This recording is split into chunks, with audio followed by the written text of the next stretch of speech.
Welcome to the Shepherd's Morning. What does morning look like to you? I know I've often thought about rising up and hearing the words, I love you, as the first words that I hear in the morning. Maybe instead the way you rise up is gunfire or screaming. Extreme difference, huh? Today we're going to talk about what should morning sound like. Welcome to the Shepherd's Morning. I'm Motorcycle Pastor, and you've come to our place where we rise with the Lord and we rely upon His holy word each and every day of our lives. I want to thank you all for being here and sharing this time with me this morning. There's a lot of different ways to rise up in the morning. I know I've had quite a few in my life. I've done everything from, as a Marine, being woken up by a trash can being kicked down the barracks. You know what? There's a lot of different ways to rise. I've had the opportunity to sometimes rise to music. Good morning, Jennifer. Good to see you this morning over there. I've had the opportunity to rise up to various types of alarm clocks, from old-fashioned buzzers to when I was at my grandmother's. I had the wind-up one with the little thing that ran back and forth, the hammer hitting the bells. I've had it all. In fact, from blaring alarms to trash cans and all that, to gentle things, I think the most annoying one I've ever heard was my daughter's alarm clock. Because it always wakes me up, not her, and she's rooms down the hallway from me. But gosh, she picks some loud ones, and it's amazing. I think my most gentle ones that always come to me are camping, hiking. My times in the desert, those are peaceful moments. Sitting next to a butte in the desert of Arizona, or Utah actually, in Arizona, and looking up at the night sky. It's an amazing memory. And it was an amazing way to go to sleep and an amazing way to rise. You know, my rhythms tend to go with nature, and one of the most pleasant ways that I wake up is actually an artificial way now. When I'm not when I'm not waking up by God's way, I'm waking by something close to it. My wife bought an alarm clock that actually has no sound whatsoever. It's called something like a Daystar, and as it does, it literally just goes from off. It has a glow ring around it, and slowly, ever so slowly, over a period of, 10 minutes, it brings light into the room, so it simulates a sunrise. And that's enough for me. I'll tell you, that artificial sunrise in my wife's alarm clock, in the dead of winter when the sun's not up, can pop me up like that. See, my rhythm is to actually rise and set with the sun. Yes, I'm one of those morning people. I wake up and I'm ready to go. Hit the ground, throw them boots on, hit the shower. I want to get out there. Usually before the sunrise, I'm tossing and turning. It's one thing I had to learn early in my marriage was get the heck out of bed, because I'm fidgety, I'm ready to roll, I have energy. And I know not everybody's like that. And that's why some people do have different types of sounds to wake them up in the morning. Some of them aren't really so kind. As I mentioned, my daughter's alarm clock could, I'm pretty sure, wake the dead. And I live next to a cemetery, so every morning I'm doing a tombstone count and making sure everything where it should be. But I mean, in today's world, you can get any sound to wake you up. You can literally get an app that will install gunshots. For some of us, that would be about the worst thing you could do, is wake us up that way. Why would I want to wake up to such violence? Why do I even need it? Is it because I can't shake off sleep? Is it because I dread waking? Is it because I feel overtired because I dread going to sleep? You know, I mentioned a lot of different sounds. What sound gets you up in the morning? What does your alarm clock sound like? Do you have news radio turned on, heavy metal rock? Do you have peaceful music? What do you use? What is your rhythm that you seek to get your day started? As I mentioned, my rhythm rises and falls with the days. Mine's simple. Short of the sun not rising in the sky, I wake up. I wake up, as I said, I can kind of sense it coming. Barring being sick, I know yesterday was my day off from this channel because I was out of it. I did get up to give you a post and tell you I wouldn't be streaming, but that was a really bad day for me. But that also showed me something. See, having that rhythm with the Lord reveals something not only about me, but about you and your journey. I mentioned purposely Job at the start of this in my transition stream, because it really has something to say to us in Job 12.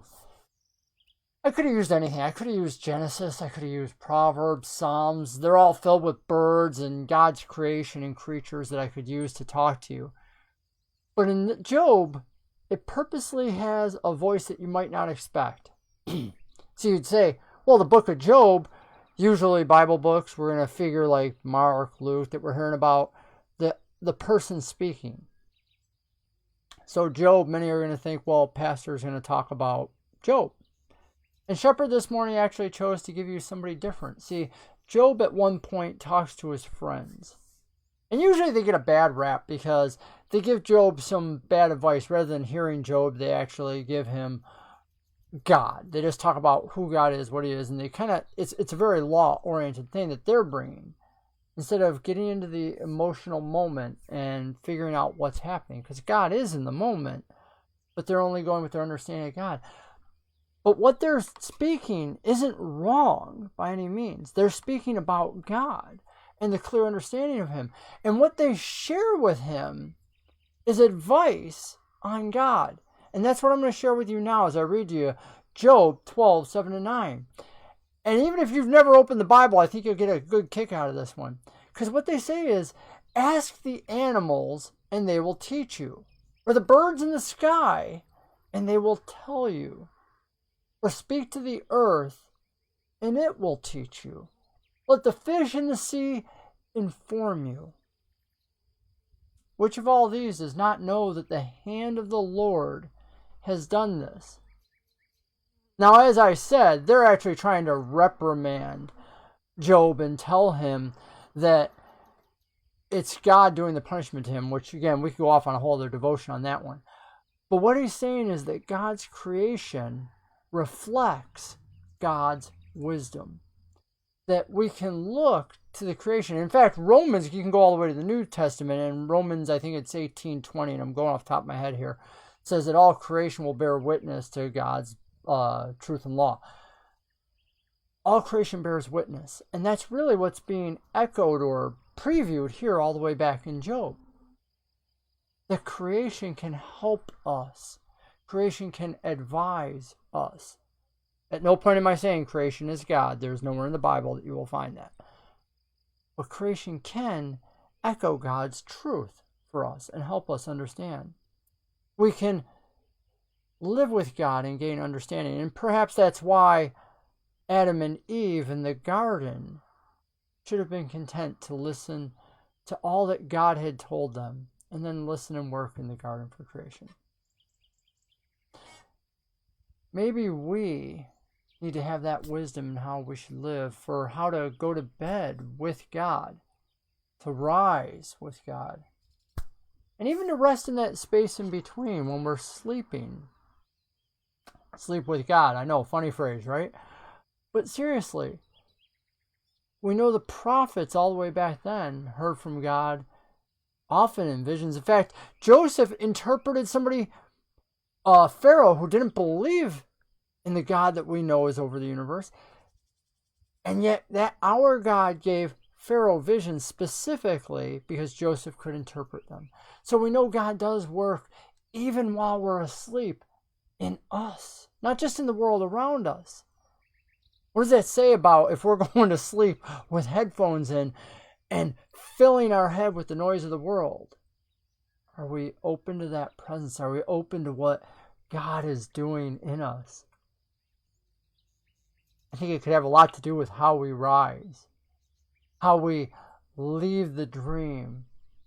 Or even do we need to leave that dream? Maybe instead we need to live it out.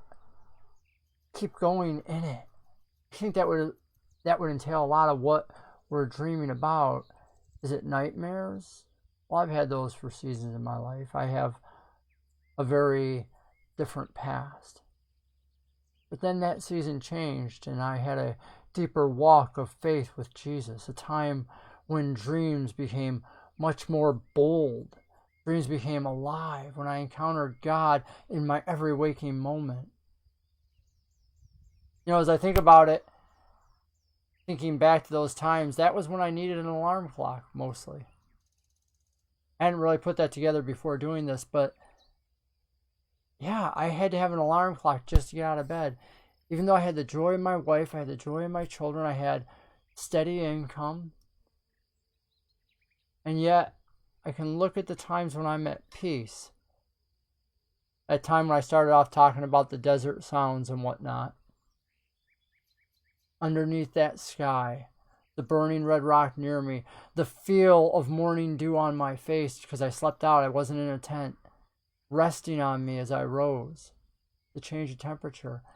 And I woke without it, and I woke blissful and happy. Maybe that's why now I can even wake to the sound of a bird singing, that sound you hear in the background. Maybe that's why now the wife's cat can even wake me up in the morning. He's a pretty good alarm clock. Come to think of it, I guess most cats are really good alarm clocks. The problem is setting them to the right time is the problem. They want to wake you up in the middle of the night to fill the food dish. But he's good. If that cat comes in and meows, I know sunrise is about to hit, that I haven't gotten up before it. He's good. Anyways, our resting cycle is incredibly important. Your resting and rising cycle is important to your spiritual as well as your physical health. Remember, none of us know the days we have. Let's make the best of each and every one. Let's be able to rise with energy and verve. Consider how God would teach you to rise and fall. Look at nature around you with its cycle. The funny thing is, when I listen how God tells me to do it, and as I just said, nature telling me to do it, when I'm in nature, I don't hear car alarms. I don't hear making the music louder. I don't hear any of the things that we seem to focus on jarring us out of sleep. Now I can wake to the sound of a dog barking in the distance. It's something you can I made sure there was one in the sound stream that you hear today. I invite you to listen for it. If you need to go through this again, do it. But maybe it'll pop up here in a moment. Either way, what would you like to wake up to? If you had a choice of any sound at all, and we really do in today's world, because you can download an app to play a sound for you for waking, what sound do you want to wake up to? It's available to you. So even if you're in the middle of the city life, you have the ability to wake up to God's creation. You have a choice. Amazing how technology can actually offer us more of that beautiful life that God is pleased to give his children. He made us the garden. He made us creation. He made us to live in it. I'd like to close out giving you something back from my past. There used to be a show, and I think it was called Sunday Mornings, but they always ended with a time of silence where you just looked out on nature and heard the sound. You let creation speak, which again I didn't think of, which was really today's verse, which Job's friend Zophar was promoting. So I'd like to give you that. So I'm going to do a closing screen all the way at the end, but just take this moment and live into it.